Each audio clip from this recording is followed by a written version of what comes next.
नमस्कार मेरे प्यारे दोस्तों और स्वागत है आपका हमारे चैनल पर, जहां हम मिलकर जीवन की उन उलझनों को सुलझाने का प्रयास करते हैं जो हमें आगे बढ़ने से रोकती है।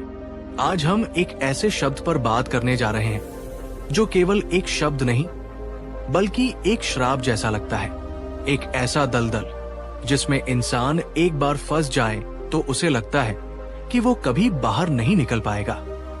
वो शब्द है गरीबी। ये सिर्फ खाली जेब या भूखे पेट का नाम नहीं है। गरीबी एक मानसिक अवस्था भी है। ये हमारे आत्मविश्वास को तोड़ देती है, हमारे सपनों को मार देती है और हमें ये विश्वास दिला देती है कि हमारी किस्मत ही खराब है। क्या आप भी इस संघर्ष से जूझ रहे हैं? क्या आप भी दिन रात मेहनत करते हैं पर आपके हाथ हमेशा खाली रहते हैं? क्या आप भी अपनी जरूरतों को पूरा करने के लिए हर रोज एक नई लड़ाई लड़ते हैं? क्या आप भी कभी कभी निराश होकर ये सोचते हैं कि क्या इस गरीबी से बाहर निकलने का कोई रास्ता भी है या नहीं? अगर हाँ, तो आज का ये वीडियो आपके लिए एक संजीवनी बूटी साबित हो सकता है, क्योंकि आज हम गरीबी से बाहर निकलने के लिए कोई साधारण किताबी फॉर्मूले नहीं जानेंगे। आज हम समय में 2500 साल पीछे चलेंगे और स्वयं भगवान गौतम बुद्ध से उन 15 अचूक नियमों को सीखेंगे जो न केवल बाहरी गरीबी बल्कि उस भीतरी गरीबी को भी जड़ से मिटाने की शक्ति रखते हैं, जो हमारी सारी समस्याओं का मूल कारण है। बुद्ध केवल एक आध्यात्मिक गुरु नहीं थे, वे जीवन के एक महान वैज्ञानिक थे। उन्होंने हमें बताया कि समृद्धि कोई संयोग नहीं है, ये कुछ विशेष नियमों का पालन करने का परिणाम है।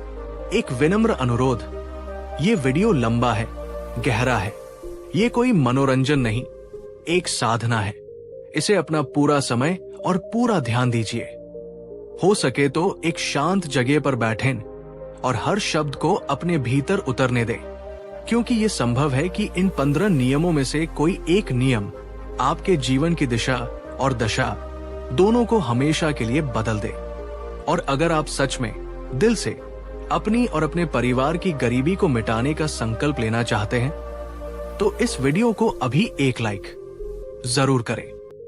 ये आपका पहला कदम होगा समृद्धि की ओर।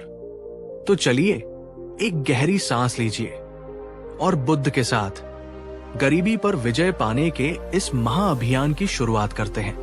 बुद्ध का पहला नियम किसी बाहरी कर्म या तकनीक के बारे में नहीं है, ये हमारे भीतर की सबसे गहरी और सबसे बड़ी क्रांति के बारे में है। बुद्ध कहते हैं, बाहरी गरीबी को मिटाने से पहले अपनी भीतरी गरीबी को मिटाना होगा।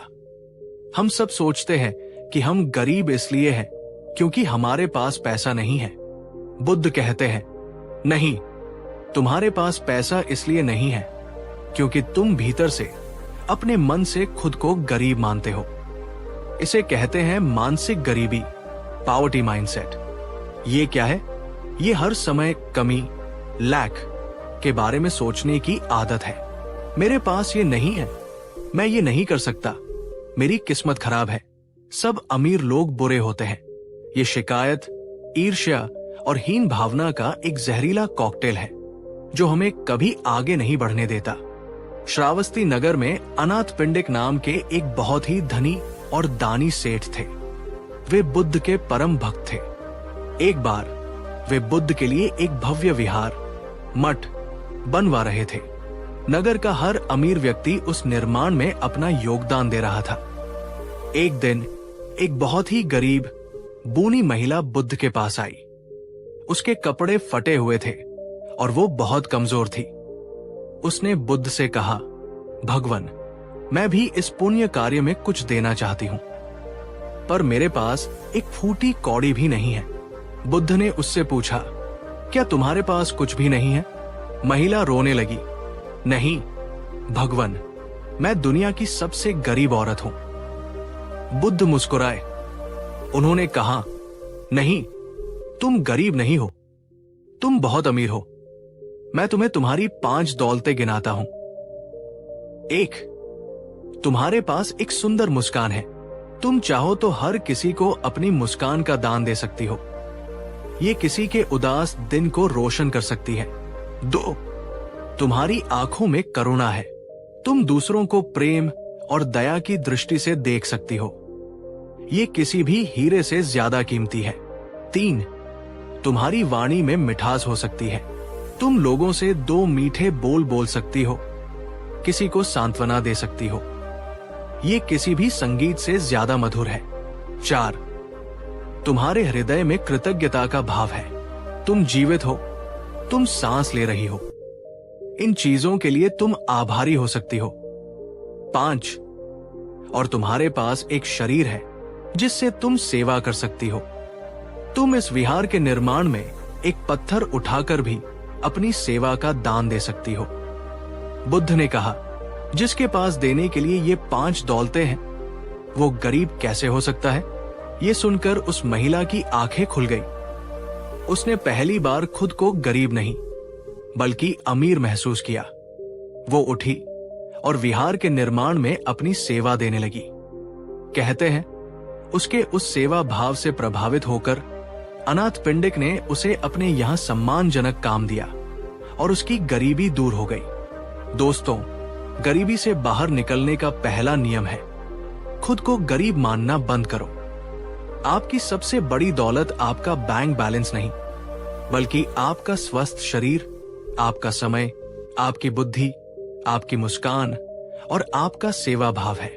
जिस दिन आप शिकायत करना छोड़कर अपने पास जो है उसके लिए कृतज्ञ, थैंकफुल होना शुरू कर देंगे, उसी दिन से समृद्धि के दरवाजे आपके लिए खुलने लगेंगे।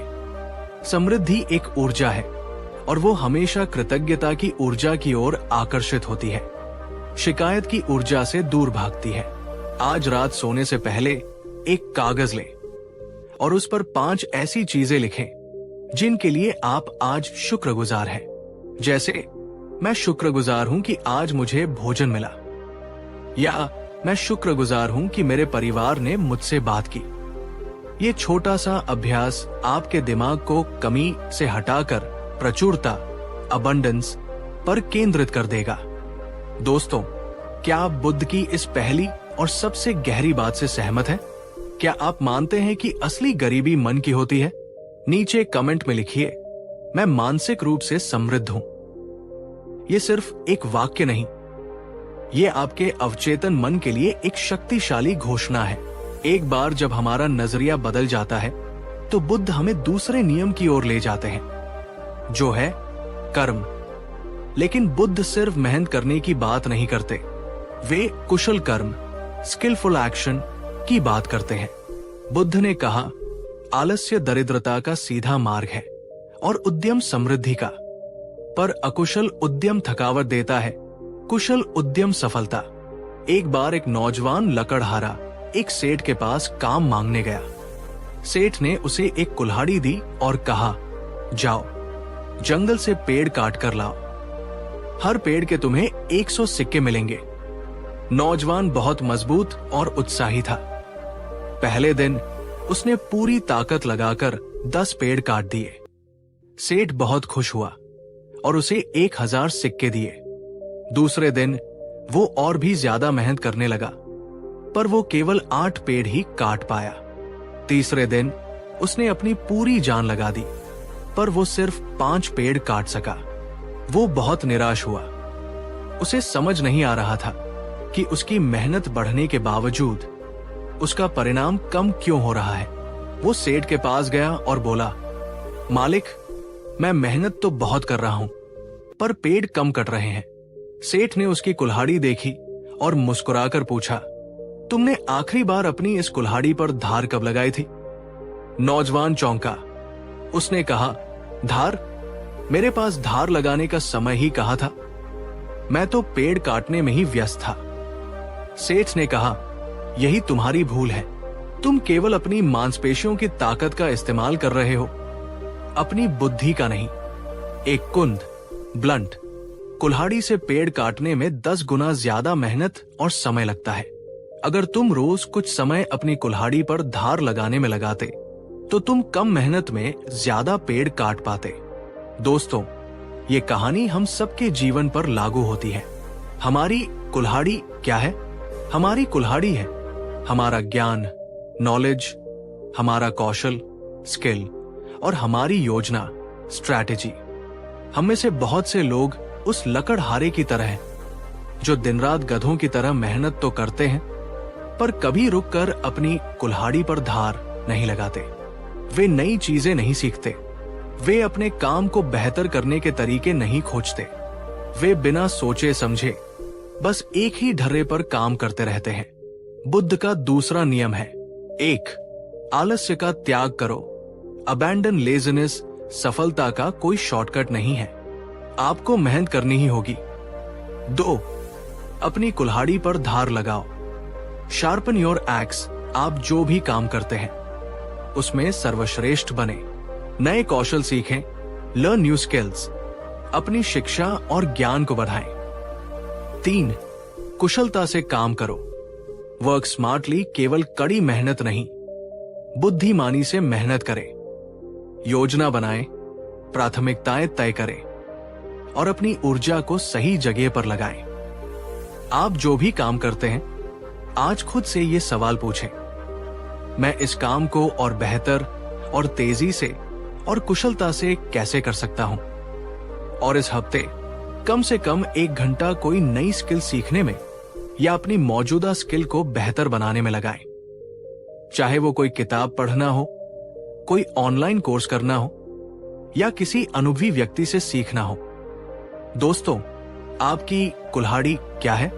आप किस क्षेत्र में काम करते हैं और आप उसे तेज करने के लिए क्या कर रहे हैं? नीचे कमेंट में अपने प्रोफेशन और अपनी स्किल डेवलपमेंट की योजना के बारे में बताएं। एक दूसरे से प्रेरणा लें और अगर आपको ये नियम उपयोगी लगा तो लाइक करना न भूलें। अब आता है बुद्ध का तीसरा और सबसे व्यावहारिक नियम। बहुत से लोग मेहनत करके पैसा कमा तो लेते हैं पर वो पैसा उनके पास टिकता नहीं। महीने के अंत में हाथ फिर खाली हो जाते हैं। बुद्ध एक महान मनोवैज्ञानिक होने के साथ साथ एक बेहतरीन फाइनेंशियल प्लानर भी थे। उन्होंने धन के प्रबंधन का एक ऐसा अचूक नियम बताया जो आज भी उतना ही प्रासंगिक है। बुद्ध ने कहा, धन कमाना एक कला है पर उसे संभाल कर रखना और बढ़ाना उससे भी बड़ी कला है। एक गांव में सुजाता नाम की एक ग्वालिन थी। वो बहुत मेहनत से दूध बेचती थी। एक दिन उसने एक बड़ा सा बर्तन दूध से भरा और उसे सिर पर रखकर शहर की ओर बेचने चली। रास्ते में वो ख्यालों में खो गई। वो सोचने लगी, आज ये दूध बेचकर मुझे 10 सिक्के मिलेंगे। इन 10 सिक्कों से मैं और मुर्गियां खरीदूंगी। वे मुर्गियां और अंडे देंगी। उन अंडों को बेचकर मैं एक बकरी खरीदूंगी। बकरी के बच्चे होंगे। फिर मैं एक गाय खरीदूंगी।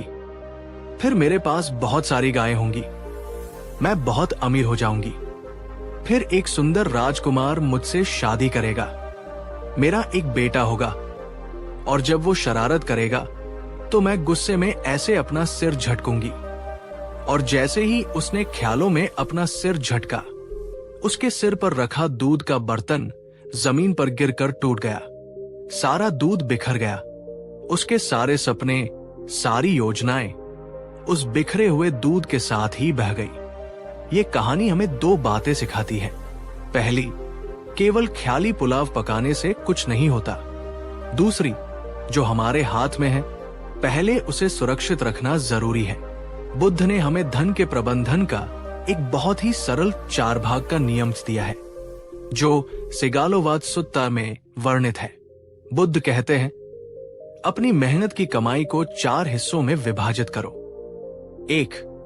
पहला हिस्सा 25% अपनी और अपने परिवार की जरूरतों और सुख सुविधाओं पर खर्च करो। कंजम्पशन। बुद्ध जीवन को भोगने के खिलाफ नहीं थे, वे संतुलित जीवन के पक्ष में थे। 2 हिस्से 50% अपने काम या व्यापार में पुनः निवेश करो, री इन्वेस्ट, ताकि आपका धन और धन कमाए। अपनी कुल्हाड़ी पर धार लगाने का खर्च भी इसी में शामिल है। 3. चौथा हिस्सा 25% भविष्य के लिए बचाकर रखो, सेव। इसे किसी ऐसी जगह सुरक्षित रखो जहां ये बुरे वक्त में, बीमारी में या बुढ़ापे में तुम्हारे काम आ सके। ये एक सामान्य नियम है आप इसे अपनी परिस्थितियों के अनुसार बदल सकते हैं, पर सिद्धांत यही है, खर्च करो, निवेश करो और बचाओ। बुद्ध ने हमें उन 6 व्यसनों से भी बचने की चेतावनी दी जो धन को नष्ट कर देते हैं। शराब और नशा, जुआ खेलना, देर रात तक आवारागर्दी करना, व्यर्थ के मनोरंजन में अत्यधिक लिप्त रहना, आलसी लोगों की संगत और टालमटोल की आदत। आज ही अपनी महीने की कमाई का एक बजट बनाएं। देखें कि आपका पैसा कहां जा रहा है। क्या आप बुद्ध के इस 4 भाग के नियम को अपना सकते हैं? एक छोटी सी बचत भी समय के साथ एक बड़ा सहारा बन जाती है। दोस्तों, क्या आप अपनी कमाई का बजट बनाते हैं? क्या आपके पास कोई बचत योजना है? नीचे कमेंट में बताएं कि धन प्रबंधन के बारे में आपकी सबसे बड़ी चुनौती क्या है। और अगर ये नियम आपकी आंखें खोलने वाला था तो इसे अपने दोस्तों के साथ शेयर जरूर करें। अब हम आते हैं बुद्ध के चौथे नियम पर, जो शायद इन सब में सबसे ज्यादा शक्तिशाली है। आप कितने भी बुद्धिमान हो, कितने भी मेहनती हो, पर अगर आपकी संगत गलत है तो आपका पतन निश्चित है। बुद्ध ने कहा, एक अकेला व्यक्ति या तो बहुत ऊंचा उठता है या बहुत नीचे गिरता है। उसकी दिशा उसकी संगत तय करती है। उन्होंने हमें कल्याण मित्र, नोबल फ्रेंड की तलाश करने को कहा। कल्याण मित्र कौन है? वह जो आपको अच्छे कामों के लिए प्रेरित करे, वह जो आपको गलत रास्ते पर जाने से रोके, वह जो आपकी सफलता पर खुश हो और आपकी विफलता पर आपका सहारा बने। और बुद्ध ने हमें पाप मित्र, ईविल फ्रेंड से बचने की चेतावनी दी। पाप मित्र कौन है? वह जो आपको नशे और जुए की ओर ले जाए, वह जो आपकी चापलूसी करे पर पीठ पीछे आपकी बुराई करे, वो जो केवल अपने मतलब के लिए आपसे दोस्ती रखे। राजकुमार अजातशत्रु स्वभाव से बहुत अच्छा और अपने पिता राजा बिंबिसार का आदर करने वाला था। राजा बिंबिसार बुद्ध के परम भक्त थे, लेकिन अजातशत्रु बुद्ध के दुष्ट और महत्वाकांक्षी चचेरे भाई देवदत्त की संगत में आ गया। देवदत्त ने अजातशत्रु के मन में सत्ता का लालच भरा। उसने रोज रोज उसके कान भरे, तुम्हारे पिता बूढ़े हो गए हैं, तुम्हें कब तक इंतजार करना पड़ेगा? तुम ही असली राजा हो। उस बुरी संगत के प्रभाव में आकर उसी अजातशत्रु ने अपने धर्मात्मा पिता को बंदी बनाकर कारागार में डाल दिया और उन्हें भूखा प्यासा रखकर मार डाला। उसने बुद्ध की हत्या करने का भी प्रयास किया। एक अच्छी आत्मा एक बुरी संगत के कारण एक राक्षस में बदल गई। दोस्तों, ये कहानी हमें दिखाती है कि संगत में कितनी ताकत होती है। आप जिस कोयले की खान में रहेंगे, आपके हाथ काले होंगे ही, और आप जिस फूलों के बगीचे में रहेंगे, आप महकेंगे ही। गरीबी से बाहर निकलना है तो उन लोगों का साथ तुरंत छोड़ दो जो हमेशा रोते रहते हैं, जो किस्मत को कोसते हैं और जो तुम्हें भी आगे बढ़ने से रोकते हैं। उन लोगों के साथ जुड़ो जो सफल हैं, जो सकारात्मक हैं, जो तुम्हें चुनौती देते हैं कि तुम और बेहतर बनो। उनकी ऊर्जा, उनकी आदतें और उनका ज्ञान तुम्हें भी ऊपर उठाएगा। आज उन 5 लोगों की सूची बनाएं जिनके साथ आप अपना सबसे ज्यादा समय बिताते हैं और खुद से पूछें, क्या ये लोग मुझे एक बेहतर इंसान बना रहे हैं या मुझे नीचे खींच रहे हैं? ये एक कठिन पर बहुत जरूरी अभ्यास है। दोस्तों, क्या आपके जीवन में कोई ऐसा कल्याण मित्र है जिसने आपकी जिंदगी बदली हो? नीचे कमेंट में उन्हें धन्यवाद दें बिना नाम लिए और बताएं कि एक अच्छे दोस्त की सबसे बड़ी पहचान क्या होती है। और अब हम आते हैं बुद्ध के 5वें और सबसे गहरे, सबसे रहस्यमयी नियम पर। यह नियम हमारे तर्क से परे लग सकता है, पर यह ब्रह्मांड का सबसे बड़ा सत्य है। बुद्ध कहते हैं, अगर तुम अमीर बनना चाहते हो तो देना शुरू कर दो। ये सुनकर आपको आश्चर्य होगा, मेरे पास तो पहले से ही कम है, मैं दूंगा कहां से? यही मानसिक गरीबी है जिसे बुद्ध पहले नियम में तोड़ने को कहते हैं। बुद्ध का 5वां नियम है उदारता, जेनरोसिटी दाना। बुद्ध ने समझाया, प्रकृति का नियम है प्रवाह, फ्लो। नदी अपने पानी को रोककर नहीं रखती, इसलिए वो हमेशा ताजी और भरी रहती है। पेड़ अपने फल अपने लिए नहीं उगाता, वो उन्हें बांट देता है, इसलिए उस पर और फल लगते हैं।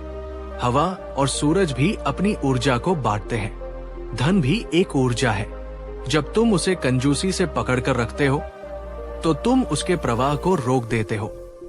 वो ऊर्जा बासी हो जाती है, लेकिन जब तुम उसमें से एक हिस्सा निस्वार्थ भाव से दूसरों को देते हो तो तुम ब्रह्मांड में और अधिक धन को अपनी ओर आने के लिए जगह बनाते हो। देने का मतलब है ये विश्वास करना कि मेरे पास पर्याप्त है और मेरे पास और आएगा। ये प्रचुरता की मानसिकता, अबंडेंस माइंडसेट है। कंजूसी का मतलब है ये डर कि मेरे पास कम पड़ जाएगा। ये कमी की मानसिकता, स्कैरसिटी माइंडसेट है। एक बार बुद्ध भिक्षाटन कर रहे थे। एक कोढ़ी व्यक्ति जिसका नाम था सुपबुद्ध दूर खड़ा उन्हें देख रहा था। वो अत्यंत गरीब और समाज से बहिष्कृत था। उसके मन में बुद्ध को कुछ भिक्षा देने की तीव्र इच्छा हुई, पर उसके पास क्या था? उसके हाथ में केवल एक सूखी बासी रोटी का टुकड़ा था जो उसे भीख में मिला था। वो सोचने लगा, मैं इतना अपवित्र, इतना गरीब, मैं भगवान बुद्ध को ये सूखी रोटी कैसे दे सकता हूं? वे इसे स्वीकार नहीं करेंगे। पर उसके हृदय की श्रद्धा इतनी प्रबल थी कि वो आगे बढ़ा। उसने कांपते हुए हाथों से वो रोटी का टुकड़ा बुद्ध के भिक्षा पात्र में डाल दिया। बुद्ध रुके। उन्होंने उस कोढ़ी की आंखों में देखा और मुस्कुराए। उन्होंने उस दिन की वो पहली और एकमात्र भिक्षा स्वीकार की और वापस अपने विहार लौट गए।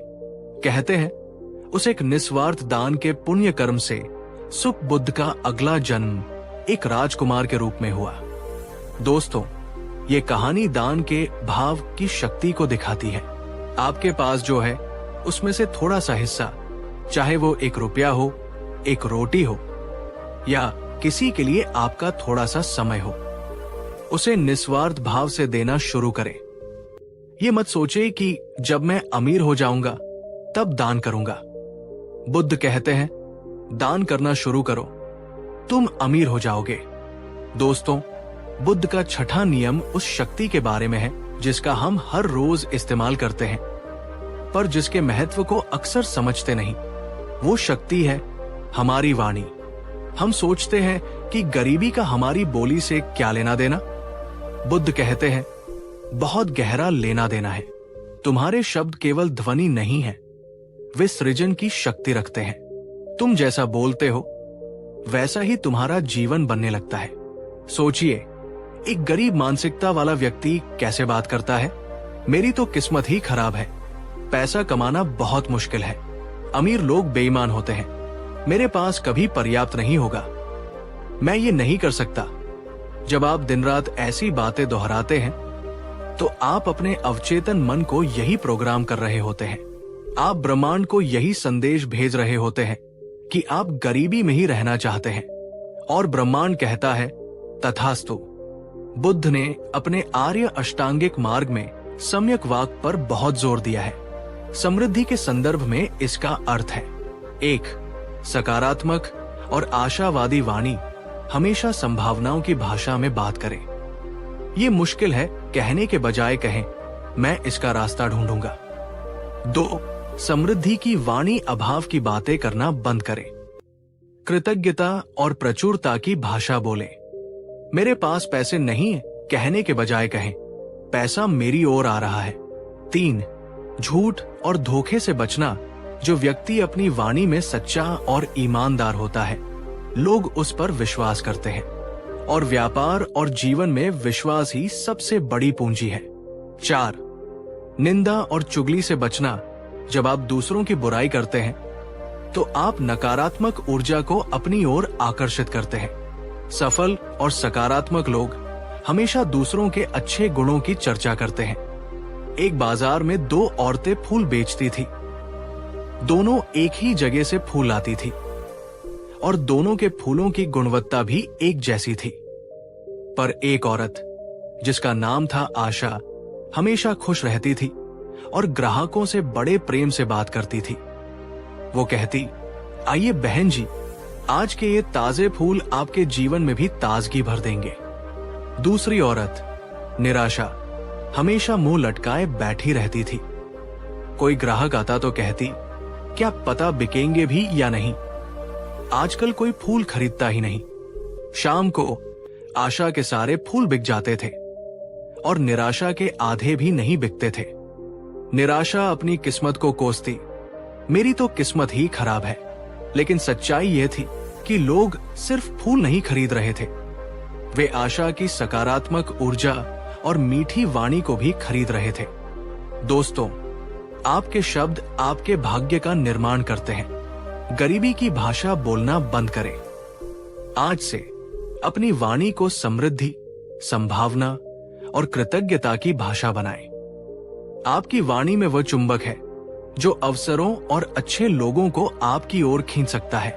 अगले 7 दिनों के लिए मैं नहीं कर सकता, ये असंभव है, मेरे पास पैसे नहीं हैं, जैसे वाक्यों को अपनी डिक्शनरी से हटा दे। जब भी ये विचार आए तो उन्हें बोले नहीं, बल्कि उनकी जगह सकारात्मक वाक्य बोले। ये छोटा सा अभ्यास आपके दिमाग की वायरिंग को बदल देगा।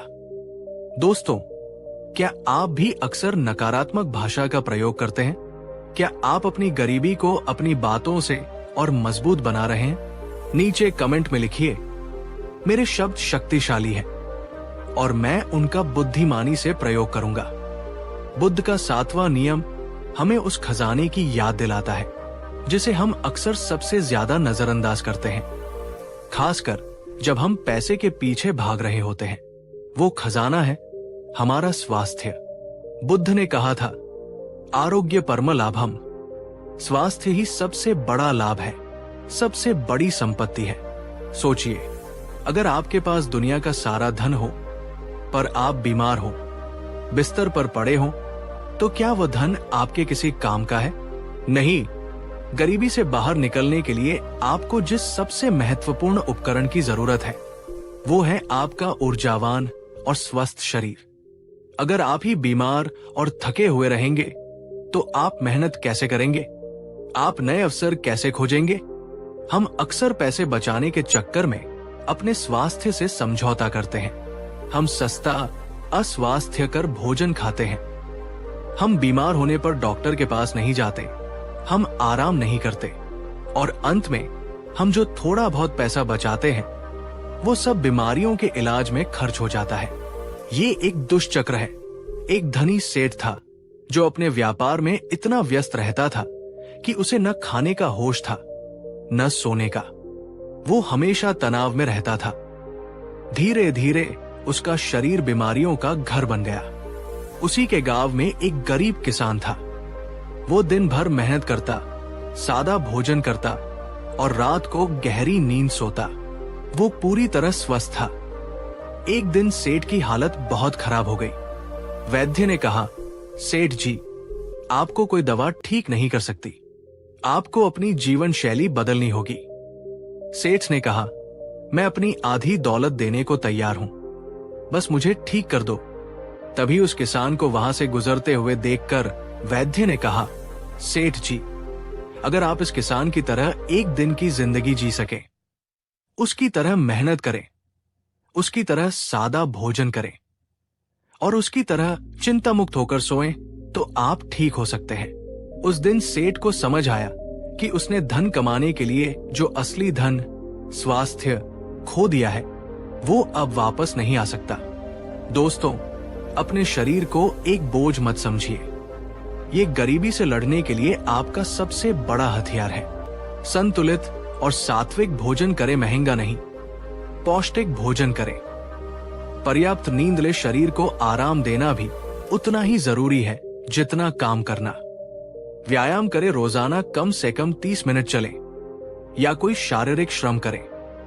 मन को शांत रखें, तनाव और चिंता शरीर के सबसे बड़े दुश्मन है। आपका स्वस्थ शरीर ही आपकी पहली और सबसे बड़ी कमाई है, इसकी रक्षा करें। अगर आप मानते हैं कि स्वास्थ्य ही असली धन है तो इस वीडियो को लाइक करें ये हमें याद दिलाएगा कि हमें अपनी प्राथमिकताओं को सही रखना है। बुद्ध का 8वां नियम हमें उस भारी बोझ से मुक्त करता है जिसे हम अक्सर अपनी पीठ पर लादे घूमते हैं। वो बोझ है हमारे अतीत का। बहुत से लोग गरीबी में इसलिए फंसे रहते हैं क्योंकि वे अपनी पुरानी गलतियों या असफलताओं से बाहर ही नहीं निकल पाते। मैंने उस व्यापार में पैसा लगाकर गलती की, मुझे वो अवसर छोड़ना नहीं चाहिए था। उस व्यक्ति ने मुझे धोखा दिया। ये विचार उन्हें एक कैदी की तरह जकड़े रहते हैं और उन्हें कोई नया कदम उठाने की हिम्मत नहीं करने देते। बुद्ध ने कहा, अतीत में मत उलझो, भविष्य के सपने मत देखो, वर्तमान क्षण पर ध्यान केंद्रित करो। उन्होंने कहा, आपकी आज की जिंदगी आपके अतीत के कर्मों का फल है, पर आपकी आने वाली जिंदगी आपके आज के कर्मों का फल होगी। अतीत एक स्कूल की तरह है जहां से हमें सबक सीखना है, पर वहीं रुकना नहीं है। एक बार बुद्ध अपने शिष्यों के साथ एक नदी पार कर रहे थे। उन्होंने एक नाव का सहारा लिया। नदी पार करने के बाद सभी शिष्य नाव से उतरकर आगे बढ़ने लगे। बुद्ध ने देखा कि एक शिष्य उस नाव को अपने कंधे पर उठाकर चलने की कोशिश कर रहा है। बुद्ध ने उससे पूछा, वत्स, तुम ये क्या कर रहे हो? शिष्य ने कहा, भगवन, इस नाव ने हमें नदी पार करने में मदद की। ये बहुत उपयोगी है, मैं इसे अपने साथ ले जा रहा हूं। बुद्ध मुस्कुराए और बोले, मूर्ख, नाव नदी पार करने के लिए थी, उसे ढोने के लिए नहीं। तुमने उसका उपयोग कर लिया, अब उसे छोड़ो और आगे बढ़ो। अगर तुम उसे ढोते रहोगे तो तुम आगे की यात्रा कैसे करोगे? दोस्तों, हमारी अतीत की गलतियां और असफलताएं उस नाव की तरह हैं। उन्होंने हमें कुछ महत्वपूर्ण सबक सिखाए, हमें नदी, कठिन समय पार करने में मदद की। पर अगर हम उन असफलताओं के बोझ को, उन दुखों को अपने सिर पर उठाकर घूमते रहेंगे तो हम अपने जीवन में आगे नहीं बढ़ पाएंगे। बुद्ध कहते हैं, अतीत से सीखो, उसे धन्यवाद दो और उसे वही छोड़ दो जहां वह है, पीछे। आपकी ऊर्जा वर्तमान में होनी चाहिए क्योंकि आप केवल आज को ही बदल सकते हैं। दोस्तों, क्या आपके मन में भी अतीत का कोई ऐसा बोझ है जिसे आप ढो रहे हैं? कोई ऐसी गलती जिसे आप खुद को माफ नहीं कर पा रहे? आज बुद्ध की इस सीख को अपनाएं। नीचे कमेंट में लिखिए, मैं अतीत को छोड़कर आज में जीता हूं। अब हम आते हैं बुद्ध के 9वें और सबसे गहरे नियम पर, जो बाकी सभी नियमों का आधार है। आप सकारात्मक सोच सकते हैं, आप कड़ी मेहनत कर सकते हैं, आप बचत कर सकते हैं, पर अगर आपका मन ही शांत और केंद्रित नहीं है तो आप लड़ाई हार जाएंगे। बुद्ध ने कहा, जैसे एक सेनापति युद्ध जीतने के लिए अपनी सेना को प्रशिक्षित करता है, वैसे ही तुम्हें गरीबी और दुख का युद्ध जीतने के लिए अपने मन को प्रशिक्षित करना होगा। और मन को प्रशिक्षित करने का सबसे बड़ा हथियार है ध्यान। आप सोचेंगे, ध्यान का गरीबी से क्या संबंध? बहुत गहरा संबंध है। ध्यान आपके फोकस को बढ़ाता है। एक केंद्रित मन एक बिखरे हुए मन से 1000 गुना ज्यादा शक्तिशाली होता है। आप अपने काम को बेहतर तरीके से कर पाते हैं। ध्यान आपकी निर्णय लेने की क्षमता को सुधारता है। एक शांत मन सही और गलत के बीच का अंतर बेहतर तरीके से देख सकता है। आप आवेग में आकर गलत आर्थिक निर्णय लेने से बचते हैं। ध्यान तनाव और चिंता को कम करता है। गरीबी का सबसे बड़ा साइड इफेक्ट है तनाव। ध्यान आपको उस तनाव से निपटने की आंतरिक शक्ति देता है। ध्यान आपकी रचनात्मकता को जगाता है। जब मन शांत होता है तो नए विचार, नए समाधान और नए अवसर अपने आप सूझने लगते हैं। ध्यान आपको धैर्यवान बनाता है। आप रातों रात परिणाम की उम्मीद करना छोड़ देते हैं और प्रक्रिया पर भरोसा करना सीख जाते हैं। एक राजा के पास एक बहुत ही शक्तिशाली पर जंगली हाथी था। वो किसी के काबू में नहीं आता था। राजा ने उसे युद्ध में इस्तेमाल करने की बहुत कोशिश की, पर वो अपनी ही सेना को रौंद देता था। बहुत से प्रशिक्षक आए और हार मान गए। अंत में एक बौद्ध भिक्षु आए। उन्होंने न तो हाथी को मारा न उसे भूखा रखा। वे बस रोजाना उस हाथी के पास जाकर शांति से बैठ जाते और ध्यान करते। वे अपनी शांति और प्रेम की तरंगे उस हाथी की ओर भेजते। शुरुआत में हाथी चिंघाड़ता रहा, पर धीरे धीरे भिक्षु की शांत ऊर्जा का उस पर असर होने लगा। वो शांत होने लगा। कुछ महीनों के निरंतर अभ्यास के बाद वो जंगली हाथी इतना शांत और आज्ञाकारी हो गया कि वह राजा का सबसे वफादार और शक्तिशाली साथी बन गया। दोस्तों, हमारा मन भी उस जंगली हाथी की तरह है। ये विचारों, इच्छाओं और भावनाओं के आवेग में इधर उधर भागता रहता है। ध्यान उस मन को साधने की कला है। आपको घंटों तक बैठने की जरूरत नहीं है। रोजाना से शुरुआत करें। शांत बैठें और अपनी आती जाती सांसों पर ध्यान दें। ये छोटा सा अभ्यास आपके जीवन में एक चमत्कारी परिवर्तन ला सकता है। अगर आप चाहते हैं कि हम शुरुआती लोगों के लिए एक सरल गाइडेड मेडिटेशन का वीडियो बनाएं, तो नीचे कमेंट में मेडिटेशन लिखें। और अब हम आते हैं बुद्ध के 10वें और अंतिम नियम पर। ये वो नियम है जो आपको गरीबी से बाहर निकालने के बाद भी आपको सही रास्ते पर बनाए रखेगा और आपको सच्ची सार्थकता प्रदान करेगा। बुद्ध कहते हैं, जब तक तुम केवल अपने लिए कमाते हो तब तक तुम्हारी ऊर्जा सीमित रहती है। जिस दिन तुम दूसरों के लिए कमाना और जीना शुरू करते हो, तुम्हारी ऊर्जा असीम हो जाती है। गरीबी से बाहर निकलने की लड़ाई बहुत थका देने वाली हो सकती है। कई बार आपका हार मानने का मन करेगा। ऐसे में आपको एक ऐसी प्रेरणा चाहिए जो आपके अपने सुख दुख से बड़ी हो, अपने जीवन का एक उच्च उद्देश्य बनाए। शायद आपका उद्देश्य है अपने बच्चों को एक बेहतर शिक्षा देना। शायद आपका उद्देश्य है अपने माता पिता को एक आरामदायक बुढ़ापा देना। या शायद आपका उद्देश्य है अपने समाज की किसी समस्या का समाधान करना। जब आपका क्यों बहुत मजबूत होता है तो कैसे अपने आप आसान हो जाता है।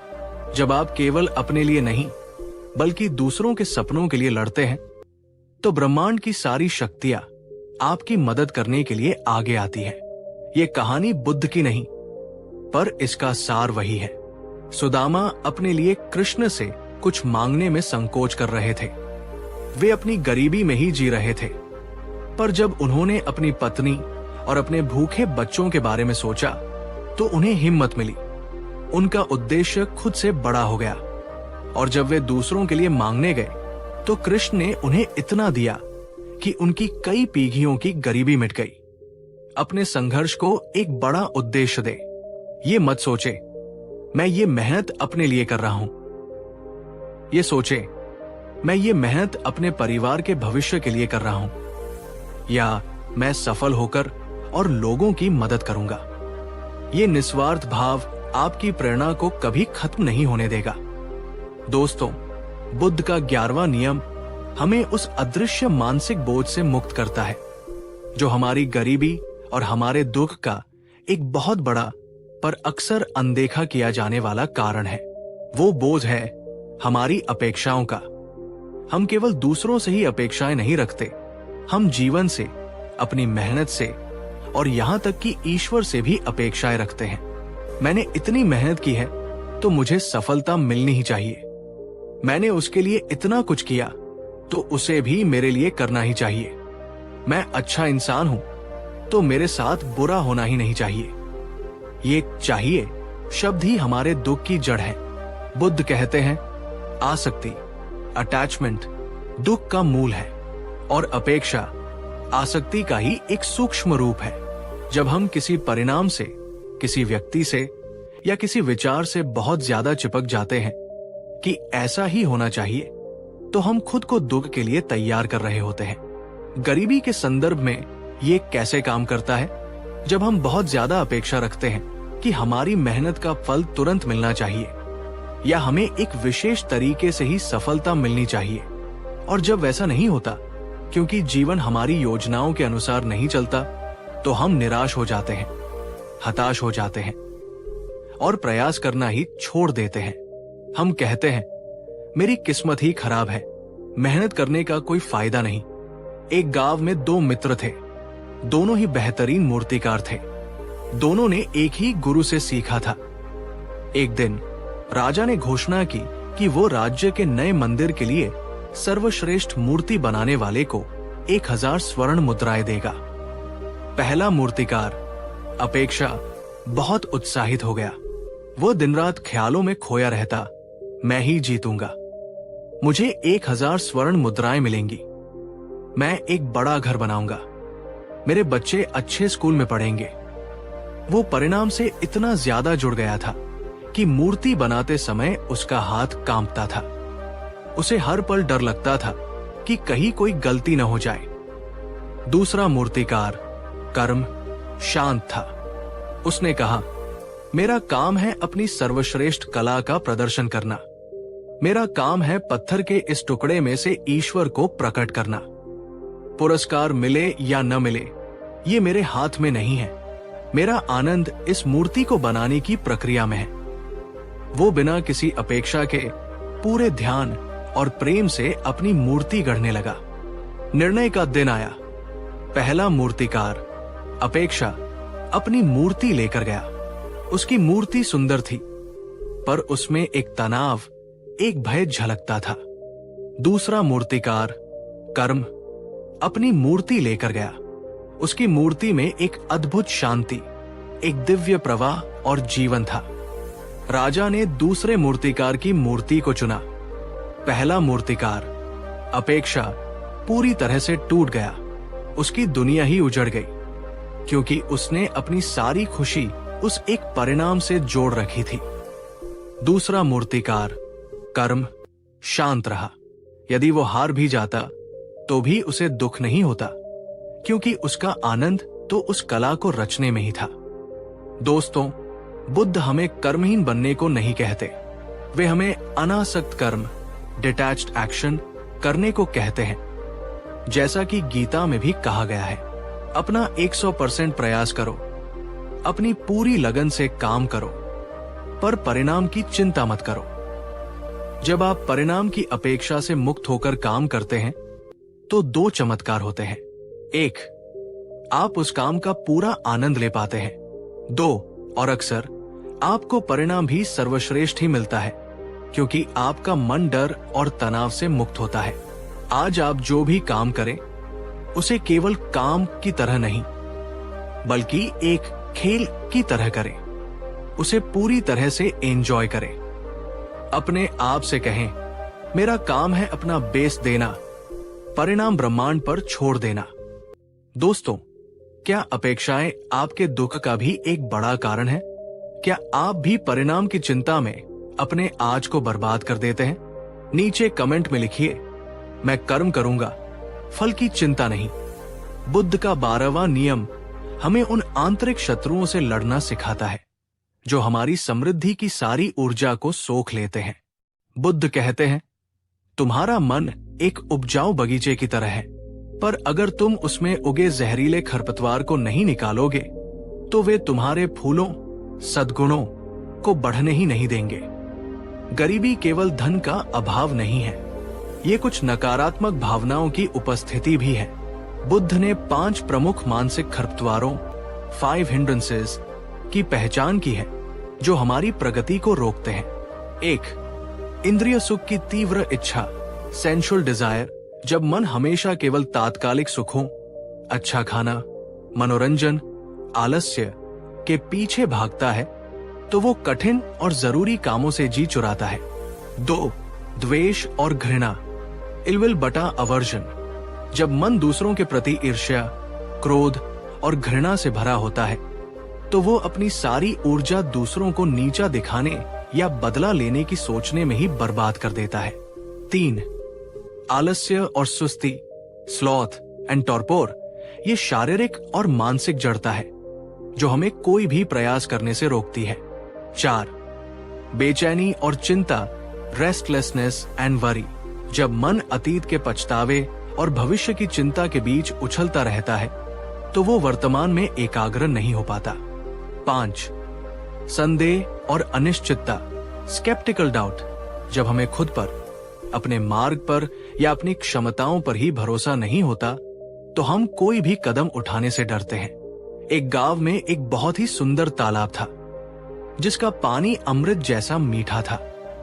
गांव के लोग उसी का पानी पीते थे। एक रात कुछ दुष्ट लोगों ने उस तालाब में जहर की कुछ बूंदें मिला दी। अगली सुबह जो भी उस तालाब का पानी पीता, वो बीमार पड़ जाता, कमजोर हो जाता और काम करने लायक नहीं रहता। गांव में हाहाकार मच गया। एक बुद्धिमान वैद्य आए। उन्होंने कहा, इस तालाब का इलाज ये नहीं है कि तुम इसमें और मीठा पानी डालते रहो। इसका इलाज ये है कि पहले इसके अंदर से जहर को निकाला जाए। उन्होंने तालाब को पूरी तरह से खाली करवाया, उसे साफ किया और फिर उसमें ताजा स्वच्छ जल भरा। तब जाकर गांव फिर से स्वस्थ हुआ। दोस्तों, हमारा मन भी उस तालाब की तरह है। हम उसमें सकारात्मक विचार, मीठा पानी डालने की बहुत कोशिश करते हैं, पर अगर हमने उसके अंदर से ईर्ष्या, क्रोध, आलस्य और चिंता जैसे जहर को नहीं निकाला, तो हमारी सारी सकारात्मकता व्यर्थ हो जाएगी। बुद्ध कहते हैं, केवल फूल उगाने पर ध्यान मत दो, खरपतवार को उखाड़ना भी उतना ही जरूरी है। ध्यान और सजगता, माइंडफुलनेस ही वे उपकरण हैं जिनसे हम अपने मन के इन जहरीले खरपतवारों को पहचान सकते हैं और उन्हें जड़ से उखाड़ सकते हैं। आज पूरे दिन में अपने मन पर नजर रखें। देखें कि इन 5 खरपतवारों में से कौन सा सबसे ज्यादा उगता है। क्या ये आलस्य है या चिंता? बस उसे पहचाने। पहचानने मात्र से उसकी शक्ति आधी हो जाती है। दोस्तों, आपके मन के बगीचे में सबसे जिद्दी खरपतवार कौन सा है? नीचे कमेंट में पूरी ईमानदारी से साझा करें। जब हम अपनी कमजोरी को स्वीकार करते हैं, तभी हम उसे दूर करने की शक्ति पाते हैं। बुद्ध का 13वां नियम हमें भाग्यवादी और निष्क्रिय होने से बचाता है। बहुत से लोग ये कहकर हाथ पर हाथ धरे बैठे रहते हैं, जब सही समय आएगा तब मैं ये काम करूंगा, या जब कोई अवसर मिलेगा तब मैं अपनी प्रतिभा दिखाऊंगा। बुद्ध कहते हैं, सही समय कभी नहीं आता, समय को सही बनाना पड़ता है। बुद्ध निष्क्रिय प्रतीक्षा, पैसिव वेटिंग के खिलाफ थे। वे सक्रिय कर्म, प्रोएक्टिव एक्शन के पक्ष में थे। ये मत सोचो कि कोई तुम्हें आकर अवसर देगा। तुम्हें खुद अपने लिए अवसर पैदा करने होंगे। अगर आपके पास नौकरी नहीं है, तो केवल नौकरी खोजने पर ही निर्भर मत रहो। देखो कि तुम लोगों की किस समस्या का समाधान कर सकते हो। कोई छोटी सी सेवा शुरू करो। अगर तुम्हारे पास पैसा नहीं है, तो ये मत रो। देखो कि तुम्हारे पास क्या है। समय, हुनर, ऊर्जा, उसका उपयोग करके कुछ मूल्यवान, वैल्यूएबल बनाओ। एक बार 4 युवा भिक्षु एक यात्रा पर थे। वे एक ऐसे गांव में पहुंचे जहां कई सालों से बारिश नहीं हुई थी और गांव का एकमात्र कुआं भी सूख चुका था। गांव के लोग निराश होकर बस इंद्र देवता से प्रार्थना कर रहे थे। वे भिक्षुओं से बोले, आप भी हमारे साथ प्रार्थना कीजिए ताकि बारिश हो जाए।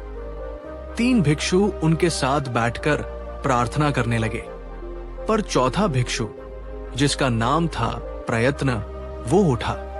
उसने एक कुदाल ली और उस सूखे कुएं को और गहरा खोदना शुरू कर दिया। दूसरे भिक्षु और गांव वाले उस पर हंसे, अरे मूर्ख, क्या कर रहे हो? यहां पानी नहीं है। प्रयत्न ने किसी की नहीं सुनी। वो चुपचाप पूरी लगन से खोदता रहा। वो पसीने से लथपथ हो गया। उसके हाथों में छाले पड़ गए। कई घंटों की अथक मेहनत के बाद अचानक कुएं के तल से पानी का एक छोटा सा सोता फूट पड़ा। वो खोदता रहा और धीरे धीरे कुआं फिर से पानी से भर गया। गांव वाले हैरान रह गए। तब उस भिक्षु ने कहा, प्रार्थना करना अच्छा है, पर कर्म करना उससे भी बेहतर है। हमने केवल ऊपर आसमान की ओर देखा, पर हमने नीचे धरती की संभावना को नहीं खोदा। दोस्तों, अवसर हमेशा हमारे आसपास ही होते हैं। पर वे अक्सर मेहनत के कपड़ों में छिपे होते हैं, इसलिए हम उन्हें पहचान नहीं पाते। अपनी समस्याओं का समाधान दूसरों से या भाग्य से मत मांगो। अपनी कुदाल उठाओ और खोदना शुरू करो। आपकी मेहनत ही आपका सबसे बड़ा अवसर है। अगर आप भी आज से अवसरों का इंतजार करने के बजाय अवसर पैदा करने के लिए तैयार हैं, तो इस वीडियो को लाइक करके अपना संकल्प व्यक्त करें। बुद्ध का 14वां नियम हमें हमारी उस आंतरिक पूंजी की याद दिलाता है जो किसी भी बाहरी धन से कहीं ज्यादा मूल्यवान है। वो पूंजी है हमारा आत्मसम्मान। गरीबी अक्सर हमारे आत्मसम्मान को तोड़ देती है। हम खुद को छोटा, अयोग्य और हीन समझने लगते हैं। हम कम पैसों के लिए अपमानजनक काम करने को तैयार हो जाते हैं। हम दूसरों की हर सही गलत बात मानने लगते हैं। बुद्ध कहते हैं, चाहे तुम कितने भी गरीब क्यों न हो जाओ, अपने आत्मसम्मान से कभी समझौता मत करना। तुम एक राजकुमार हो जो गरीबी का वस्त्र ओढ़े हुए है। अपने वस्त्रों को देखकर अपनी शाही पहचान को मत भूल जाओ। तुम्हारे भीतर बुद्धत्व की परम संभावना की चिंगारी है। जब आप अपने मूल्य को समझते हैं तो आप दूसरों को ये अनुमति नहीं देते कि वे आपका अनादर करें। आप सस्ते में नहीं बिकते। आप अपने समय, अपनी ऊर्जा और अपने हुनर की सही कीमत मांगते हैं। और जब आप खुद अपना सम्मान करते हैं तो दुनिया भी आपका सम्मान करने लगती है। एक जंगल में चंदन का एक बहुत ही सुगंधित और मूल्यवान पेड़ था, पर वो दूसरे साधारण पेड़ों के बीच में उगा हुआ था और उसे खुद अपनी कीमत का पता नहीं था। हवा चलती तो दूसरे पेड़ उसे कहते, अरे एक तरफ हटो, हमें जगह दो। जानवर आते उस पर अपनी पीठ खुजलाते। उसे लगता कि वो भी एक साधारण बेकार पेड़ है। एक दिन एक जौहरी जो लकड़ियों का भी पारखी था उस जंगल से गुजरा। उसकी नजर उस चंदन के पेड़ पर पड़ी। वो उसकी सुगंध से मंत्रमुग्ध हो गया। वो उस पेड़ के पास गया, उसे प्रणाम किया और कहा, हे देवदारू, तुम तो पेड़ों के राजा हो। तुम यहाँ इन साधारण पेड़ों के बीच क्या कर रहे हो? तुम्हारा स्थान तो राजा के महल में है। उस दिन पहली बार उस चंदन के पेड़ को अपने वास्तविक मूल्य का एहसास हुआ। दोस्तों, आप में से हर एक उस चंदन के पेड़ की तरह है। दुनिया ने, परिस्थितियों ने आपको शायद ये विश्वास दिला दिया हो कि आप साधारण हैं, आप बेकार हैं, पर बुद्ध हमें याद दिलाते हैं, अपने मूल्य को पहचानो। आपकी गरीबी आपकी पहचान नहीं है, ये बस एक अस्थायी परिस्थिति है। आपका आत्मसम्मान ही वो चुंबक है जो अच्छी परिस्थितियों और सम्मानित लोगों को आपकी ओर आकर्षित करेगा। दोस्तों, क्या आप अपना सम्मान करते हैं या आप दूसरों को अपना अपमान करने की अनुमति देते हैं? नीचे कमेंट में लिखिए, मैं अमूल्य हूं। और अब हम आते हैं बुद्ध के 15वें और अंतिम नियम पर। ये वो नियम है जो हमें गरीबी और अमीरी दोनों से परे ले जाता है। ये हमें याद दिलाता है कि हमारे जीवन का अंतिम लक्ष्य क्या है। बुद्ध कहते हैं, भौतिक धन आवश्यक है, पर वही परम धन नहीं है। तुम धन कमाओ, तुम समृद्ध बनो, पर यह कभी मत भूलो कि ये सब कुछ अनित्य है। ये सब यही रह जाएगा। जीवन का परम धन है निर्वाण, यानी मन की वो अवस्था जहां कोई लोभ, कोई क्रोध, कोई दुख, कोई भय नहीं है। केवल परम शांति और परम स्वतंत्रता है। ये नियम हमें एक संतुलन देता है। ये हमें धन के पीछे पागल होने से बचाता है। जब हम ये याद रखते हैं कि हमारा अंतिम लक्ष्य मन की शांति है, तो हम धन कमाने के लिए अधर्म का, बेईमानी का या किसी को दुख देने का मार्ग नहीं अपनाते। हम धन को एक साधन समझते हैं, साध्य नहीं। दोस्तों, गरीबी से बाहर निकलिए, ये बहुत जरूरी है, पर धन के दलदल में मत फंस जाइएगा। अपनी भौतिक यात्रा के साथ साथ अपनी आध्यात्मिक यात्रा को भी जारी रखिए। ध्यान, करुणा, शील, ये वे संपत्तियां हैं जो मृत्यु के बाद भी आपके साथ जाएंगी। सच्चा अमीर वो नहीं जिसके पास सबसे ज्यादा है। सच्चा अमीर वह है जिसे सबसे कम की जरूरत है। तो मेरे प्यारे दोस्तों, ये थे गौतम बुद्ध के वे 15 अचूक नियम, जो किसी भी इंसान को गरीबी के किसी भी स्तर से निकालकर सच्ची और स्थायी समृद्धि की ओर ले जा सकते हैं। ये केवल पैसा कमाने के टिप्स नहीं हैं, ये एक संपूर्ण जीवन दर्शन है। ये हमें सिखाता है कि समृद्धि बाहर से नहीं, भीतर से शुरू होती है। ये हमें कर्म, कौशल, बचत, संगत, वाणी, स्वास्थ्य, अनासक्ति, आत्मसम्मान और अंत में जीवन के परम लक्ष्य का एक संतुलित और पवित्र मार्ग दिखाता है। अब सवाल ये नहीं है कि ये नियम काम करते हैं या नहीं।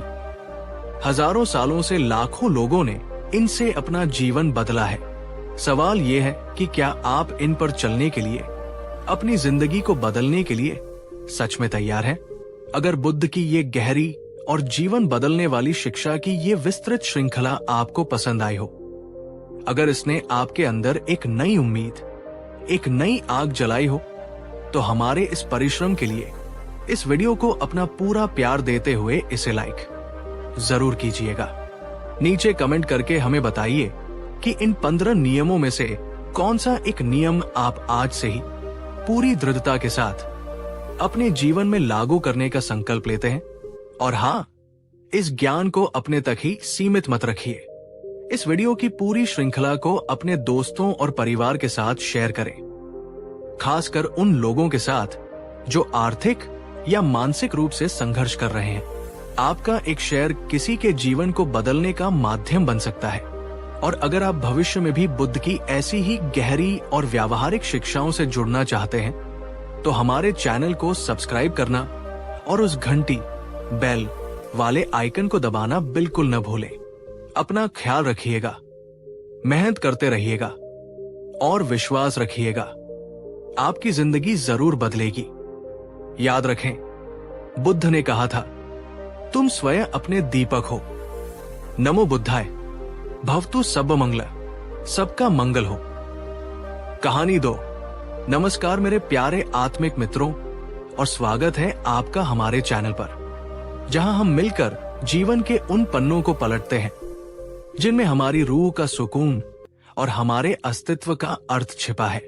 आज का ये वीडियो कोई साधारण वीडियो नहीं है। आज हम जिस यात्रा पर निकलने वाले हैं, वो शायद आपके जीवन की सबसे महत्वपूर्ण यात्रा हो सकती है। क्या आपने कभी सोचा है कि हम इस दुनिया में क्यों हैं? हम दिन रात भागते हैं, संघर्ष करते हैं, कमाते हैं, रिश्ते बनाते हैं, पर अंत में हमारे हाथ क्या लगता है? क्या वह सच्ची शांति? क्या वह स्थायी खुशी जिसके लिए हम तरसते हैं?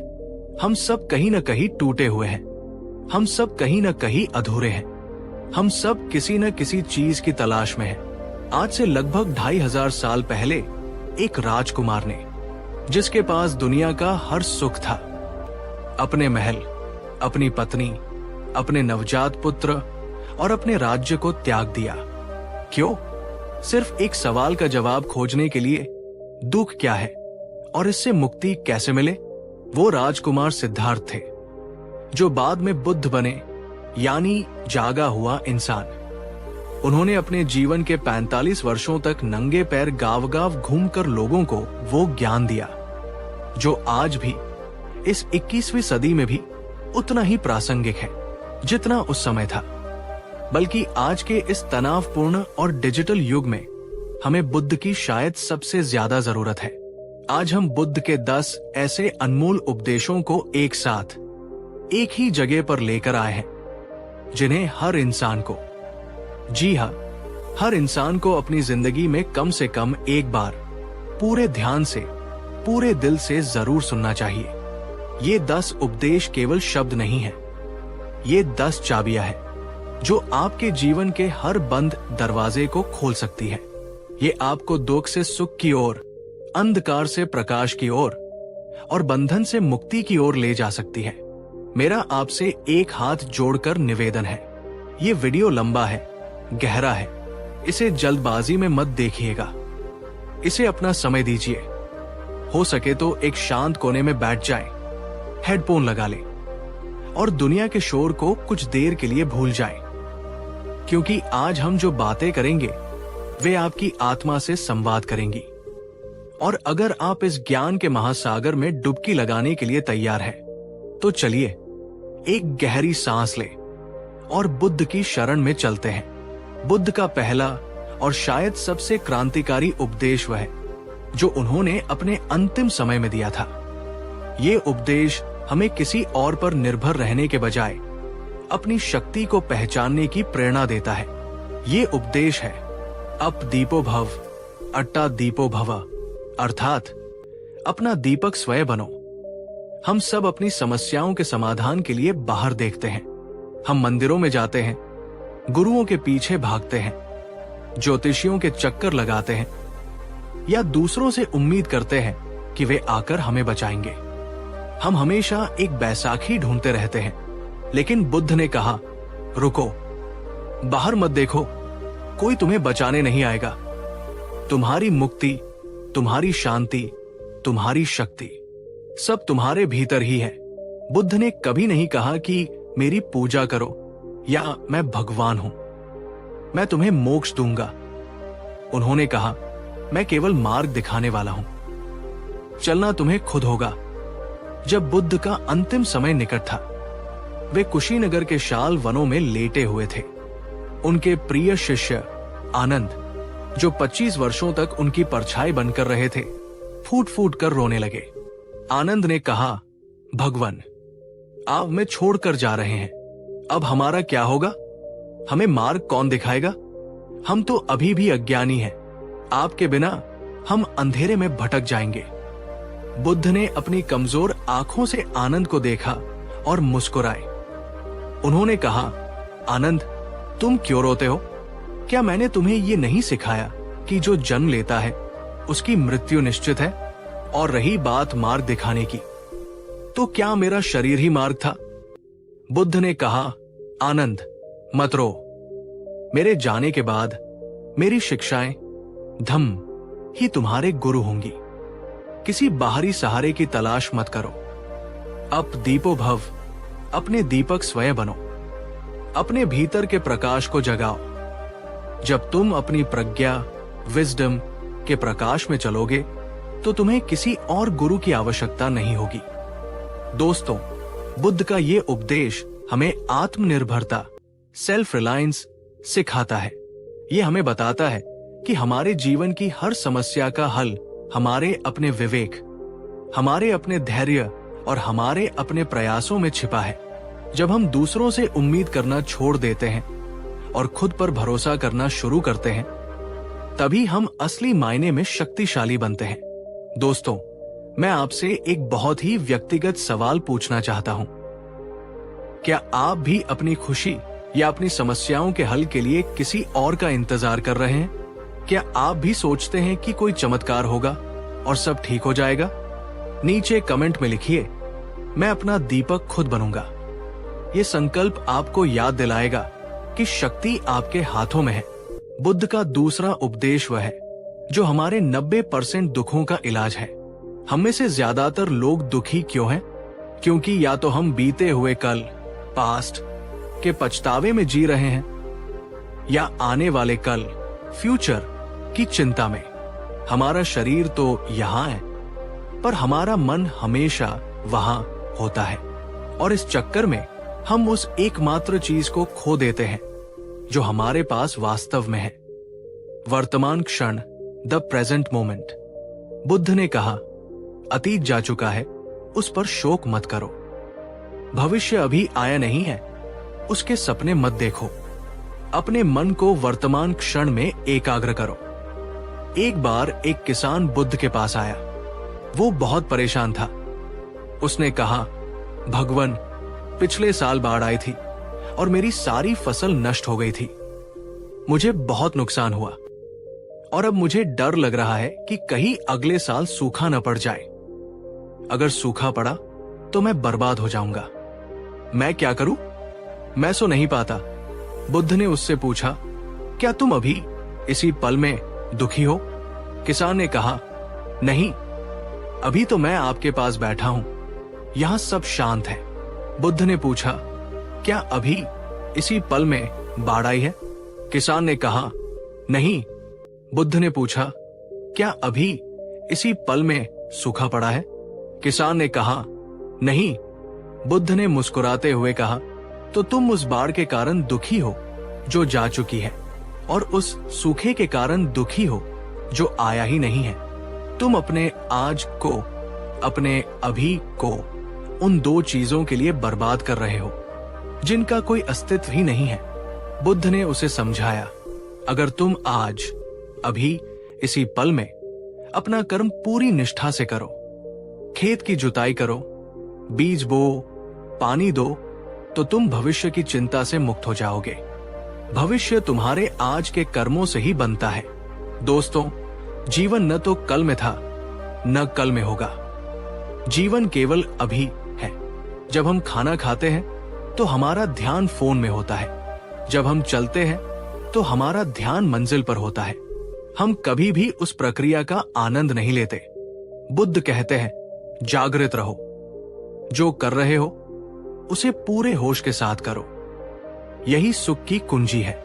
क्या आप एक छोटा सा प्रयोग करने के लिए तैयार हैं? अगली बार जब आप चाय या पानी पिए तो उसे ऐसे पिए जैसे दुनिया में और कोई काम नहीं है।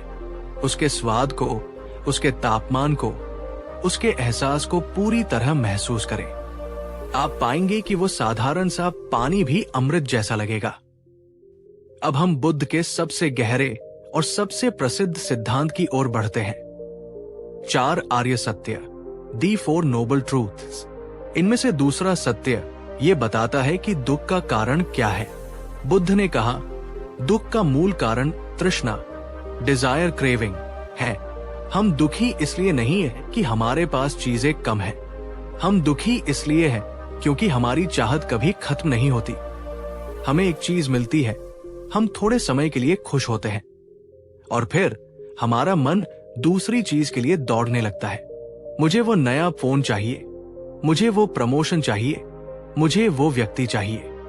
ये एक अंतहीन दौड़ है। ये एक ऐसी आग है जिसमें हम जितना घी डालते हैं वो उतनी ही भड़कती है। एक राजा था जो बहुत अमीर था, पर वह और सोना चाहता था। एक दिन एक साधु उसके पास आया और उसे एक जादुई पत्थर दिया। साधु ने कहा, राजन, ये पारस पत्थर है। तुम इसे लोहे की जिस भी चीज से छुओगे वो सोना बन जाएगी, पर मैं इसे कल वापस ले लूंगा। राजा बहुत खुश हुआ। उसने सोचा, मैं अपने महल का सारा लोहा इकट्ठा करूंगा और उसे सोना बना लूंगा। वो लोहे की खोज में लग गया। उसे लगा कि महल का लोहा कम है। उसने बाजार से लोहा मंगाना शुरू किया। उसने पूरा दिन लोहा इकट्ठा करने में लगा दिया। वो सोचता रहा, थोड़ा और आ जाए, थोड़ा और आ जाए। शाम हो गई, सूरज ढलने लगा। लोहे का ढेर पहाड़ जैसा हो गया था। राजा ने सोचा, अब मैं इसे सोना बनाऊंगा। जैसे ही उसने पत्थर उठाया, साधु वहां आ गया। साधु ने कहा, राजन, सूरज ढल गया है, मेरा समय पूरा हुआ, लाओ मेरा पत्थर वापस करो। राजा गिड़गिड़ाया, महाराज, बस एक पल और, मैंने अभी तक एक भी टुकड़ा सोना नहीं बनाया। साधु ने कहा, तुमने पूरा दिन केवल और की चाहत में गवा दिया। अब समय नहीं है। और वो पत्थर लेकर चला गया। राजा के पास केवल लोहे का कबाड़ रह गया। दोस्तों, ये राजा हम सब हैं। हम जीवन को जीने के बजाय उसे जीने के साधन, पैसे, सुविधाएं इकट्ठा करने में ही पूरा जीवन बिता देते हैं और अंत में मौत आ जाती है। बुद्ध कहते हैं, इच्छाओं को मारो मत, पर उन पर नियंत्रण रखो। संतोष, कॉन्टेंटमेंट ही सबसे बड़ा धन है। जिसके पास संतोष है वो झोपड़ी में भी सुखी है, और जिसके पास संतोष नहीं है वो महलों में भी भिखारी है। दोस्तों, क्या आपके पास भी कोई ऐसी इच्छा है जो आपको सोने नहीं देती? क्या आपको लगता है कि बस ये मिल जाए तो मैं खुश हो जाऊंगा? याद रखिए, वो मिलने के बाद भी मन कुछ और मांगेगा। नीचे कमेंट में लिखिए, मैं संतोष का अभ्यास करूंगा। बुद्ध का चौथा उपदेश हमारे सबसे बड़े शत्रु के बारे में है। क्रोध, एंगर। क्रोध वो जहर है जिसे हम पीते हैं और उम्मीद करते हैं कि सामने वाला मर जाएगा। बुद्ध ने कहा, घृणा से घृणा कभी खत्म नहीं होती, घृणा केवल प्रेम से खत्म होती है। ये एक शाश्वत नियम है। जब कोई हम पर गुस्सा करता है तो हमारा स्वाभाविक रिएक्शन होता है हम भी गुस्सा करें। हम ईंट का जवाब पत्थर से देना चाहते हैं, पर बुद्ध कहते हैं ये आग में घी डालने जैसा है, इससे केवल विनाश होता है। एक बार एक अहंकारी ब्राह्मण बुद्ध के पास आया। वो बुद्ध की लोकप्रियता से जलता था। आते ही उसने बुद्ध को गालियां देना शुरू कर दिया। उसने बहुत अपशब्द कहे। बुद्ध शांत बैठे रहे, जैसे कुछ हुआ ही न हो। उनके चेहरे पर वही करुणा, वही मुस्कान थी। जब ब्राह्मण गालियां देकर थक गया तो उसने बुद्ध से पूछा, तुमने मेरी गालियों का जवाब क्यों नहीं दिया? क्या तुम बहरे हो या डर गए? बुद्ध ने बड़े प्यार से पूछा, ब्राह्मण, अगर तुम किसी के लिए कोई उपहार लेकर जाओ और वो व्यक्ति उस उपहार को लेने से मना कर दे तो वो उपहार किसका होगा? ब्राह्मण ने कहा, जाहिर है मेरा ही होगा। बुद्ध ने मुस्कुराते हुए कहा, ठीक उसी तरह तुम मेरे लिए जो गालियां और अपशब्द लेकर आए थे, मैंने उन्हें स्वीकार नहीं किया। अब वे किसके हुए? वे तुम्हारे ही पास रह गए। ब्राह्मण सन्न रह गया। उसे समझ आ गया कि उसका गुस्सा केवल उसी को जला रहा था, बुद्ध को नहीं। वो बुद्ध के चरणों में गिर पड़ा। दोस्तों, जब आप किसी के गुस्से का जवाब गुस्से से नहीं बल्कि शांति और मौन से देते हैं तो आप उस व्यक्ति को निरस्त्र कर देते हैं। आप उसे आईना दिखाते हैं। सच्ची ताकत चिल्लाने में नहीं, शांत रहने में है। क्या आप एक चुनौती लेने के लिए तैयार हैं? अगली बार जब कोई आप पर गुस्सा करे तो बस एक गहरी सांस ले और कोई प्रतिक्रिया न दे। बस देखे कि क्या होता है। आप पाएंगे कि आप उस स्थिति के स्वामी बन गए हैं। अगर आप इसको आजमाने के लिए तैयार हैं तो वीडियो को लाइक जरूर करें। बुद्ध का 5वां उपदेश जीवन जीने की कला का सबसे व्यावहारिक सूत्र है। इसे कहते हैं मध्यम मार्ग, दी मिडल पाथ। बुद्ध ने अपने जीवन में दोनों अति, एक्सट्रीम्स देखी थी। राजकुमार के रूप में उन्होंने भोग विलास की अति देखी थी और बाद में एक तपस्वी के रूप में उन्होंने शरीर को कष्ट देने की अति भी देखी थी। उन्होंने भूखे रहकर, सांस रोककर तपस्या की, पर उन्हें ज्ञान दोनों में से किसी भी रास्ते से नहीं मिला। उन्हें ज्ञान तब मिला जब उन्होंने समझा कि वीणा के तार अगर बहुत ढीले हों तो संगीत नहीं बजता, आलस्य, और अगर बहुत कस दिए जाएं तो तार टूट जाते हैं, तनाव। मधुर संगीत तभी बजता है जब तार मध्यम कसे हों। बुद्ध ने कहा, जीवन में संतुलन, बैलेंस ही सब कुछ है।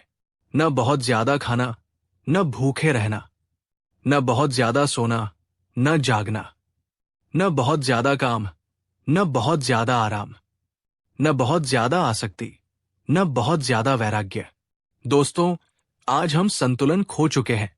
हम या तो काम में इतने डूब जाते हैं कि परिवार और सेहत को भूल जाते हैं, या फिर आलस्य में इतने डूब जाते हैं कि काम ही नहीं करते। बुद्ध कहते हैं, हर चीज में संतुलन लाओ। एक संतुलित जीवन ही सुखी जीवन है। दोस्तों, बुद्ध का 6वां उपदेश हमारे जीवन के उस पहलू के बारे में है जिसका हम सबसे ज्यादा दुरुपयोग करते हैं, हमारी वाणी। हम दिन भर में हजारों शब्द बोलते हैं, पर क्या हम कभी रुक कर सोचते हैं कि उन शब्दों का असर क्या हो रहा है? शब्दों में वो ताकत है जो टूटे हुए रिश्तों को जोड़ सकती है और जुड़े हुए रिश्तों को पल भर में तोड़ सकती है। शब्द मरहम भी है और शब्द हथियार भी। बुद्ध ने अपने आर्य अष्टांगिक मार्ग, नोबल एटफोल्ड पाथ में सम्यक वाक, राइट स्पीच को बहुत महत्व दिया है। बुद्ध ने कहा, जैसे एक म्यान में 2 तलवारें नहीं रह सकती, वैसे ही एक मन में क्रोध और शांति नहीं रह सकते, और जो मन में है वही वाणी पर आता है। उन्होंने वाणी के 4 दोष बताए हैं जिनसे हमें बचना चाहिए। 1. झूठ बोलना। 2 चुगली करना, ऐसी बात जो 2 लोगों में फूट डाले। 3 कठोर वचन बोलना, गाली गलौज या अपमान करना। 4 व्यर्थ बकवास, बिना मतलब की बातें करना जिससे समय बर्बाद हो। एक बार एक राजा अपने गुरु के पास गया। वो बहुत परेशान था। उसने कहा, गुरुदेव, मैं अक्सर गुस्से में अपने मंत्रियों और परिवार वालों को बहुत बुरा भला कह देता हूं। बाद में मुझे बहुत पछतावा होता है। मैं माफी भी मांग लेता हूं, पर फिर भी मेरे रिश्ते सुधर नहीं रहे। लोग मुझसे डरते हैं, प्यार नहीं करते। गुरु ने उसे एक लकड़ी का तख्ता, बोर्ड और कुछ कीलें दी। उन्होंने कहा, जब भी तुम्हें गुस्सा आए और तुम किसी को बुरा बोलो तो इस तख्ते पर एक कील ठोक देना। राजा ने ऐसा ही किया। पहले दिन उसने 10 कीलें ठोकी। धीरे धीरे उसे अपनी गलती का एहसास होने लगा और कीलें कम होती गई। एक दिन आया जब उसने कोई कील नहीं ठोकी। वो बहुत खुश होकर गुरु के पास गया। गुरु ने कहा, बहुत अच्छे, अब तुम उन सभी कीलों को वापस निकाल दो। राजा ने कीलें निकाल दी। गुरु ने पूछा, अब तुम्हें तख्ते पर क्या दिखाई दे रहा है? राजा ने कहा, गुरुदेव, अब वहां कीलें तो नहीं हैं, पर उनके गहरे छेद रह गए हैं। गुरु ने कहा, यही तुम्हारे शब्दों का सच है। राजन, तुम माफी मांगकर कील तो निकाल सकते हो, पर कड़वे शब्दों से जो छेद, जो घाव लोगों के दिलों में हो गए हैं, वे कभी पूरी तरह नहीं भरते। इसलिए बोलने से पहले सोचना, बोलने के बाद पछताने से कहीं बेहतर है। दोस्तों, बुद्ध कहते हैं कि बोलने से पहले अपने शब्दों को 3 द्वारों से गुजरने दो। 1 क्या यह सच है? 2 क्या यह जरूरी है? 3 क्या यह दयालु, काइंड है? अगर आपके शब्द इन तीनों कसौटियों पर खरे उतरते हैं तभी बोले, वरना मौन, साइलेंस सबसे बेहतर है। मौन भी एक भाषा है और कभी कभी शब्दों से ज्यादा असरदार होती है। दोस्तों, क्या आपको भी कभी किसी के कड़वे शब्दों ने चोट पहुंचाई है? या क्या आपने गुस्से में किसी अपने को खो दिया है? नीचे कमेंट में लिखिए, मैं अपनी वाणी में मिठास लाऊंगा। 7वां उपदेश हमें याद दिलाता है कि जीवन की सभी उपलब्धियां बेकार हैं अगर हमारे पास उन्हें भोगने के लिए स्वस्थ शरीर नहीं है। बुद्ध ने कहा, आरोग्य परम लाभम, health is the greatest gift. हम अक्सर अपने शरीर को हल्के में लेते हैं। हम पैसे कमाने के लिए अपनी सेहत दांव पर लगा देते हैं और फिर उसी सेहत को वापस पाने के लिए सारा पैसा खर्च कर देते हैं। ये कैसा बुद्धिमानी है?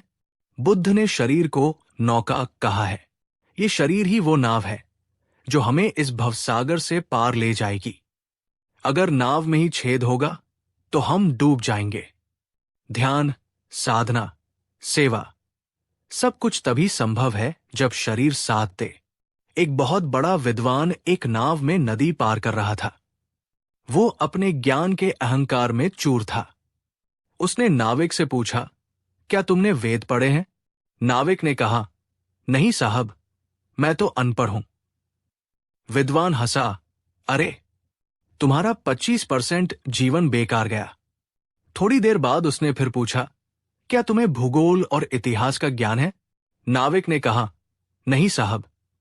विद्वान ने कहा, तुम्हारा 50% जीवन बेकार गया। तभी अचानक नदी में तूफान आ गया। नाव डगमगाने लगी और पानी भरने लगा। अब नाविक ने विद्वान से पूछा, साहब, क्या आपको तैरना आता है? विद्वान घबरा गया, नहीं, मुझे तैरना नहीं आता। नाविक ने कहा, तो साहब, अब आपका 100% जीवन बेकार जाने वाला है क्योंकि नाव डूब रही है। दोस्तों, ये कहानी हमें सिखाती है कि किताबी ज्ञान या धन दौलत काम नहीं आते अगर हम जीवन की बुनियादी जरूरतों जैसे स्वास्थ्य और व्यावहारिक ज्ञान में कमजोर हैं। बुद्ध मध्यम मार्ग की बात करते हैं। शरीर को न तो इतना भोग दो कि वो आलसी हो जाए और न ही इतना कष्ट दो कि वो कमजोर हो जाए। उसे सही भोजन, सात्विक आहार, सही व्यायाम और सही आराम दो क्या आप अपने शरीर का सम्मान करते हैं? क्या आप उसे जंक फूड का कूड़ादान समझते हैं या एक मंदिर? आज से ही संकल्प ले कि आप अपने शरीर के लिए रोज कम से कम 30 मिनट जरूर निकालेंगे।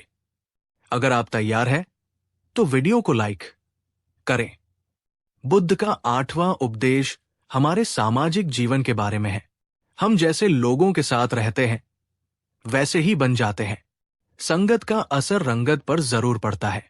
बुद्ध ने कहा, एक अज्ञानी मित्र के साथ चलने से बेहतर है कि अकेले चला जाए। उन्होंने कल्याण मित्र, नोबल फ्रेंड के महत्व पर बहुत जोर दिया। एक सच्चा मित्र वो नहीं जो आपको पाप में साथ दे, बल्कि वह है जो आपको गलत रास्ते पर जाने से रोके। एक बार एक तूफान में तोते के 2 नवजात बच्चे अपने घोंसले से गिर गए और हवा उन्हें अलग अलग दिशाओं में उड़ा ले गई। एक बच्चा चोरों की बस्ती में गिरा और दूसरा एक ऋषि के आश्रम में। कुछ समय बाद एक राजा शिकार करते हुए चोरों की बस्ती के पास पहुंचा। उसने पेड़ पर बैठे तोते को सुना जो कह रहा था, पकड़ो, लूटो, मारो, राजा आया है, इसके गहने छीन लो। राजा डरकर वहां से भाग गया। फिर राजा ऋषि के आश्रम में पहुंचा।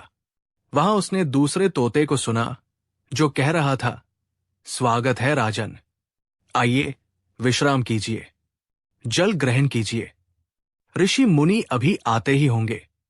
राजा हैरान रह गया।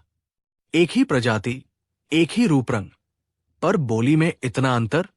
ऋषि ने राजा को समझाया, राजन, ये सब संगत का असर है। वो तोता चोरों की बोली सुनता है, इसलिए वैसा बोलता है। ये तोता सत्संग सुनता है, इसलिए वैसा बोलता है। दोस्तों, हम अपने आसपास के 5 लोगों का औसत, एवरेज होते हैं। अगर आप 5 जुआरियों के साथ रहेंगे, तो छठे जुआरी आप होंगे। अगर आप 5 व्यापारियों के साथ रहेंगे, तो छठे व्यापारी आप होंगे। और अगर आप 5 साधुओं के साथ रहेंगे, तो छठे साधु आप होंगे। बुद्ध कहते हैं, ऐसे मित्रों को खोजो जो गुणी हो, जो तुम्हें प्रेरित करें, जो तुम्हारी आलोचना करके तुम्हें सुधारें। कुसंगति एक धीमे जहर की तरह है, इसे पहचानो और दूर हो जाओ। दोस्तों, अपने फ्रेंड सर्कल को देखें। क्या वे आपको ऊपर उठा रहे हैं या नीचे खींच रहे हैं? कभी कभी ना कहना और दूरी बनाना ही सबसे बड़ा आत्म प्रेम होता है। नीचे कमेंट में लिखें, मैं अच्छी संगत चुनूंगा। 9वां उपदेश हमें मानसिक कमजोरी से बचाता है। वो कमजोरी है संदेह, डाउट। हम खुद पर संदेह करते हैं, दूसरों पर संदेह करते हैं, और यहां तक कि अपने गुरु या ईश्वर पर भी संदेह करते हैं। बुद्ध ने कहा, संदेह एक लाइलाज बीमारी है। यह रिश्तों को तोड़ देता है और मन की शांति को भस्म कर देता है। लेकिन यहां बुद्ध अंधविश्वास की बात नहीं कर रहे। वे कहते हैं, संदेह करो, प्रश्न पूछो, लेकिन केवल सत्य को जानने के लिए। एक बार जब सत्य मिल जाए, तो उस पर अटूट विश्वास, श्रद्धा करो। एक बार एक व्यक्ति ने बुद्ध से पूछा, भगवान, आप कहते हैं कि हर इंसान में बुद्ध बनने की क्षमता है, पर मुझे खुद पर भरोसा नहीं होता। मुझे लगता है मैं बहुत पापी हूं, कमजोर हूं। बुद्ध ने उसे एक सोने का शेर दिखाया और पूछा, ये क्या है? व्यक्ति ने कहा, ये शेर है। बुद्ध ने उसकी पूंछ पिघलाकर एक चूहा बना दिया और पूछा, अब ये क्या है? व्यक्ति ने कहा, ये चूहा है। बुद्ध ने पूछा, क्या ये अब सोना नहीं रहा? व्यक्ति ने कहा, नहीं, ये अब भी सोना ही है। रूप बदल गया, पर धातु वही है। बुद्ध ने कहा, ठीक इसी तरह तुम चाहे पापी हो या पुण्यात्मा, अज्ञानी हो या ज्ञानी, तुम्हारे भीतर की जो मूल चेतना है, जो सोना है, वो शुद्ध बुद्धत्व ही है। रूप बदल सकता है, पर तुम्हारा असली स्वभाव कभी मैला नहीं होता। खुद पर शक मत करो, अपनी उस शुद्धता को पहचानो।